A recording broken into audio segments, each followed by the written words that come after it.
The individual responsible for stealing condemned brown sugar, Crispus Waithaka, was apprehended at Jomo Kenyatta International Airport, JKIA, on Saturday night upon his arrival from Dubai. Immigration Department officers detained him based on a departure prohibition order that had been issued against him.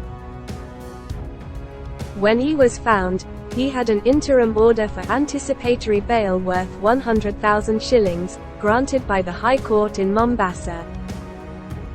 Detectives from the Directorate of Criminal Investigations, DCI, re-arrested him and took him to Kamakunji police station for custody.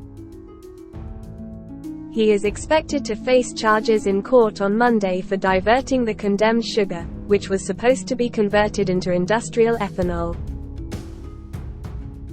According to records from the Kenya Revenue Authority, KIA, Waithaka, the director of Asset and Cargo Limited, was present when the customs seals of the 40 containers holding the condemned sugar were broken on April 20.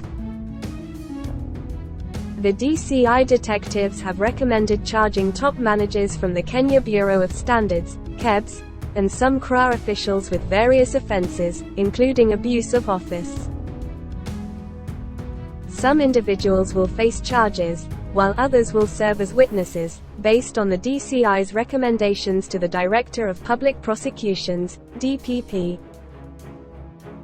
The detectives also suggested that some individuals be dealt with administratively or internally. As part of the investigation, several officials from KEBS, KIA, the National Police Service, and the Agriculture and Food Authority have been suspended to facilitate the inquiry.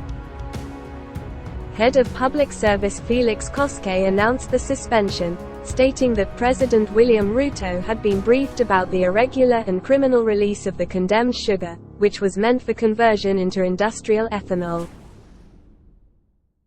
It was discovered that the consignment had been diverted and released in violation of procedures. The statement also emphasized that the conditions for selecting the distiller were not followed, and the applicable taxes were not paid. The negligence of some officers in relevant agencies posed a risk to the public.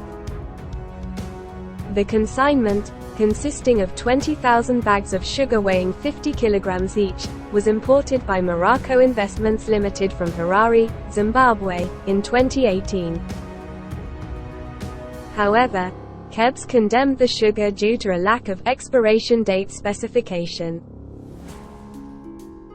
Subsequently, it was decided that the sugar would be converted into industrial ethanol under the joint supervision of KEBS and the National Environment Management Authority, NEMA, within a multi-agency framework.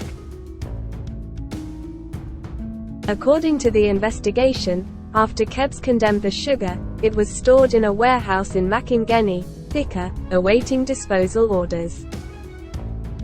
KEBS guidelines stipulate that goods that do not meet Kenyan standards or approved specifications should not be allowed into the country and should either be reshipped, returned, or destroyed at the importer's expense. However, in December 2022, the managing director of KEBS, Injiraini, wrote to the Commissioner General of KIA, stating that Assets and Cargo Limited had requested to convert the condemned brown sugar into ethanol through distillation. The letter was also copied to the Cabinet Secretary for Industrialization and Trade, Moses Kuria, and the Head of Public Service, Felix Koskei. After reviewing the destruction process for the condemned sugar, Injiraini approved its conversion into ethanol through distillation by approved manufacturers as an environmentally friendly method. Police managed to recover 14 out of the original 20,000 bags of sugar that had been condemned for being unfit for human consumption. To get more news, leave a like and comment below this video. Also, don't forget to subscribe to the Kenyan News channel.